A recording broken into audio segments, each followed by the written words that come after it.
Hey guys, I'm Andrew the Geek Master, and in today's video, we're going to continue the story of Yuan, the man who's using an RPG-style system to defeat the gods who destroyed his world. I'll leave the link to the playlist with part 1 in the cards and also pinned in the comments. To make sure you don't miss out on stories like this, click the subscribe button, turn on notifications, and let's get started.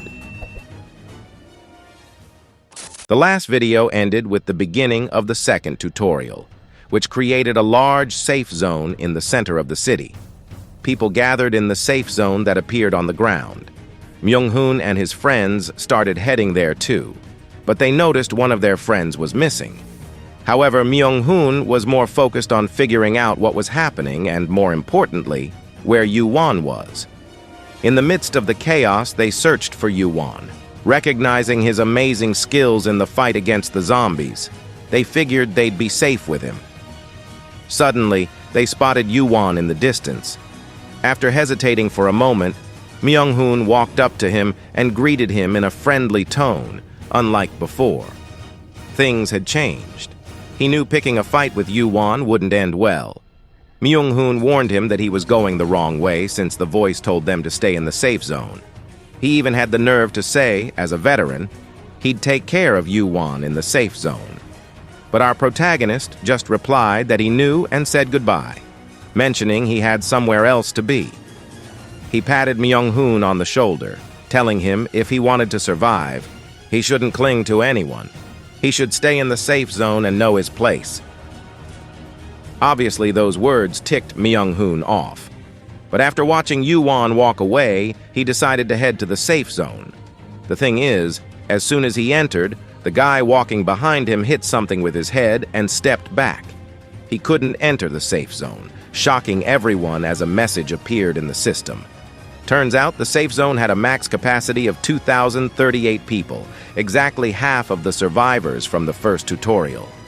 Myung-hoon, one of the last to get in, lost himself in thought, looking through the invisible wall, wondering what would happen to those outside.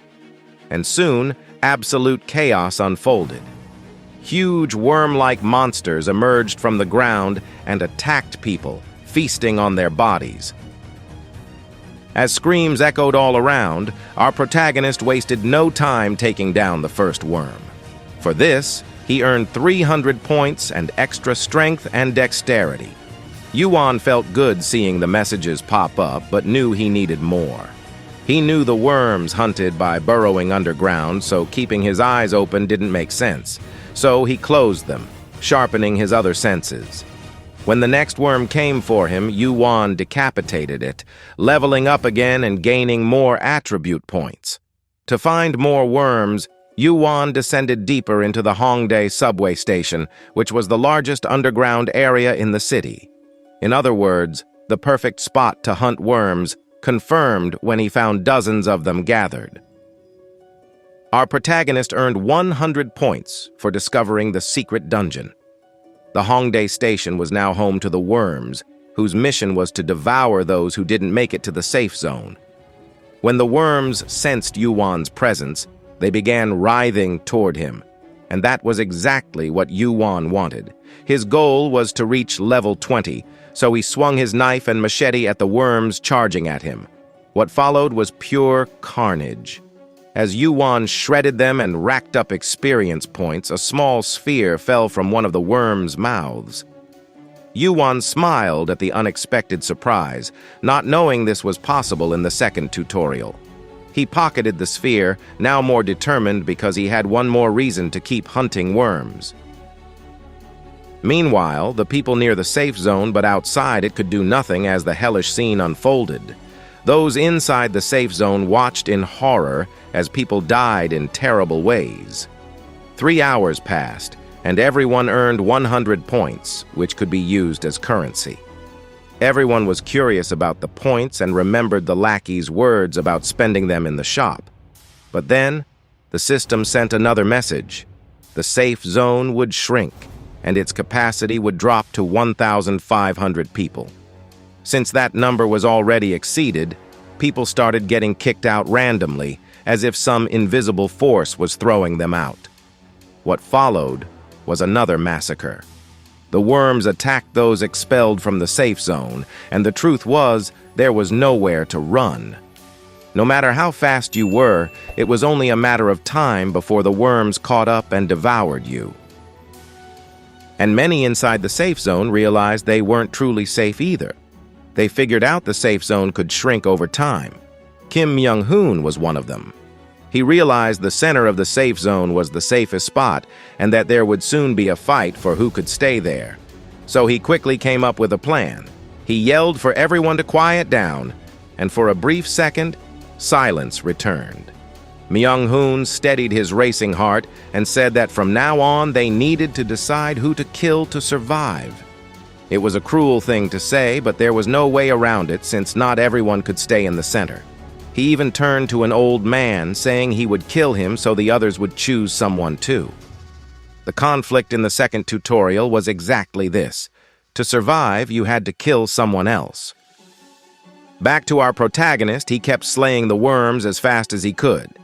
Everywhere he went, he left them completely torn apart, leveling up and gaining more points, along with those mysterious spheres we still don't know much about. Thankfully, all this experience helped him reach level 20, and as soon as he hit that level, he unlocked a new attribute, Arcane Power. This was exactly what our protagonist had been aiming for. Yuwon's current stats were 28 in strength, 26 in dexterity, 27 in vitality, 24 in perception, and 13 in arcane power, with 5 points left to distribute across any of these attributes. Without hesitation, he invested all 5 points in arcane power. Other people would have to work hard to figure out what arcane power really was. But Yuwon already knew the answer. Of the 5 attributes, none was more important than arcane power. Yuwon closed his eyes for a second, feeling the flow of arcane power within him. He was satisfied with his progress so far. However, as he was about to leave, Yuwon looked around, scanning the area above the pile of dead worms, and called for someone to reveal themselves, knowing he was being watched. Sure enough, a moment later, the administrator's lackey, dressed like a clown, appeared in front of him. Yuwon immediately bragged, saying it must have been boring for the lackey to watch anywhere else while Yuwon was making his job more fun. The lackey confirmed this, surprised that Yuwon had already reached level 20. When Yuwon said he had just been lucky, the lackey remarked that those who attribute success to luck are the most terrifying. Yuwon told the lackey he had called him because he wanted to access the shop to purchase some skills. This surprised the lackey since Yuwon was probably the first person to buy a skill in the second tutorial. Skills referred to the countless special abilities that existed within the tower, and the minimum requirement to use them was unlocking arcane power by reaching level 20. At that, an endless catalog appeared in front of Yuwon's eyes. The cheapest skill cost 1,000 points, while some were priced at up to 100,000 points. The lackey noticed that Yuwon seemed to be looking for a specific skill, but to avoid making it obvious, Yuwon selected a skill that cost 2,000 points, called Monkey Eyes. The lackey was confused by this choice because it wasn't a particularly good skill. Not only were its effects not very useful, but it was also incredibly difficult to use properly for someone who hadn't entered the tower. Yuwon simply replied that he thought the name sounded cool. He also spent 1,500 points to buy the skill Basic Arcane Sword, which allowed him to imbue a sword with arcane power. This choice was approved by the lackey, as this skill compensated for the lack of attack power in the early stages of the tutorial. With his purchases complete, the lackey bid Yuwon farewell, wishing him luck and expressing high expectations for him. Hearing those words, Yuwon paused for a moment. He knew he was being watched as a special administrative target, participants who stood out during the tutorial. They were marked and observed to ensure they weren't using any shady tricks. Still, Yuwon wasn't worried since he hadn't broken any rules to get this far. What did concern him was the fact that he was a returner. Being a returner gave him a huge advantage because with or without the attributes, the tutorial couldn't help but feel easy when you had information and experience from the future. Yet Yuan wasn't too concerned. The clockwork mechanisms used to turn back time were created by Kronos, Mimir, and Odin.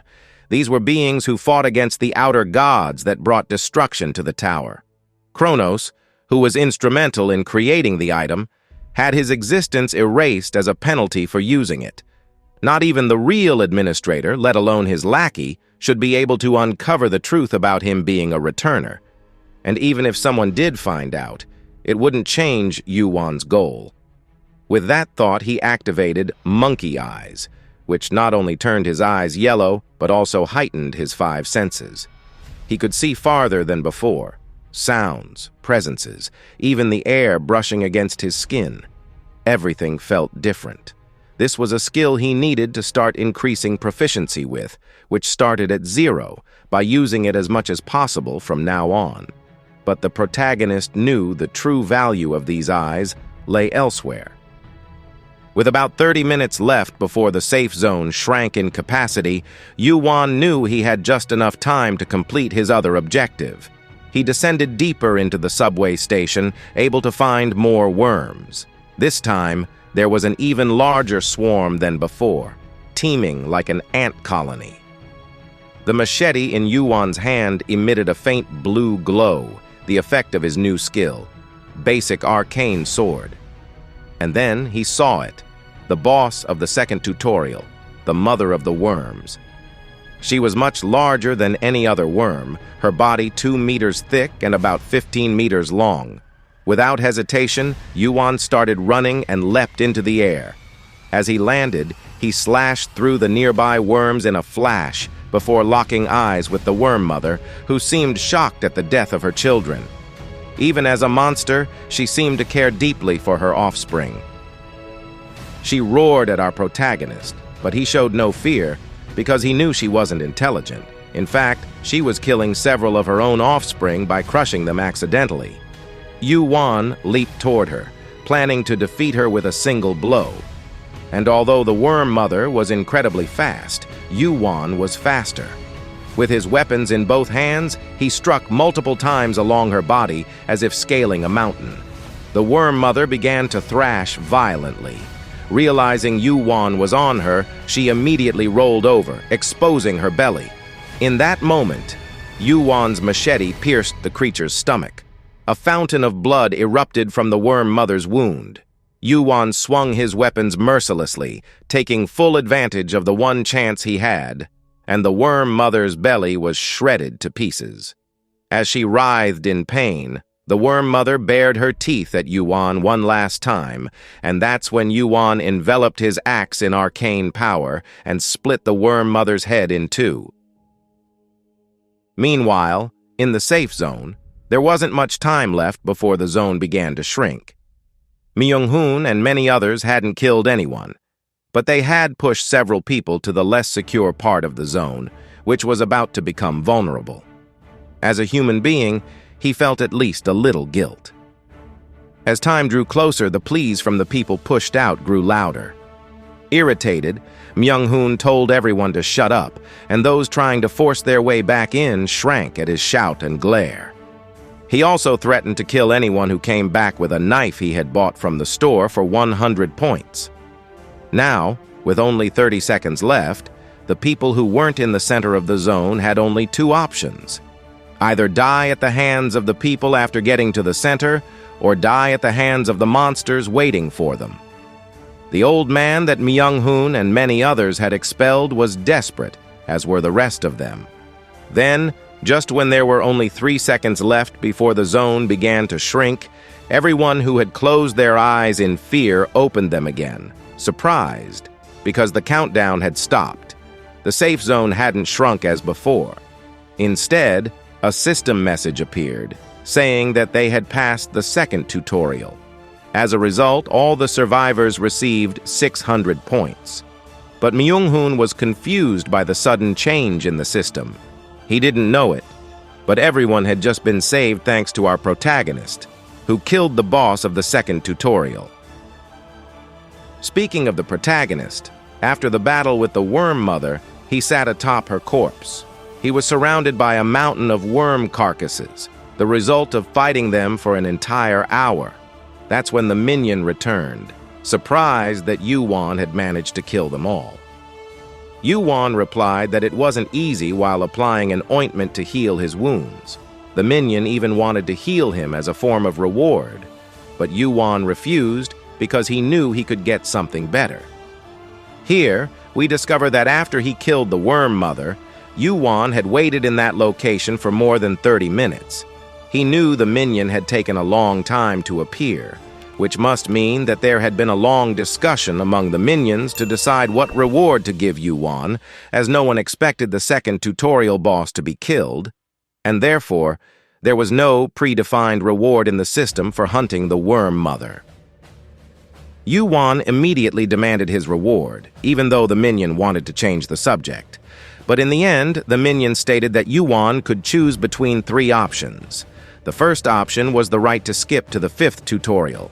Of course, this option would include the information and rewards from the 3rd and 4th tutorials. This was a useless reward for Yuan, since the 3rd tutorial was especially crucial to his plans. The second reward was points. No matter the world, money is the most valuable thing, and in this world, points are money. And the third and final option was to connect Yuan with Olympus. This left Yuan completely shocked. It was totally unexpected.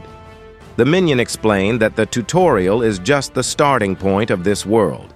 In the Great Tower, there are powerful organizations, as well as countless beings with divine powers.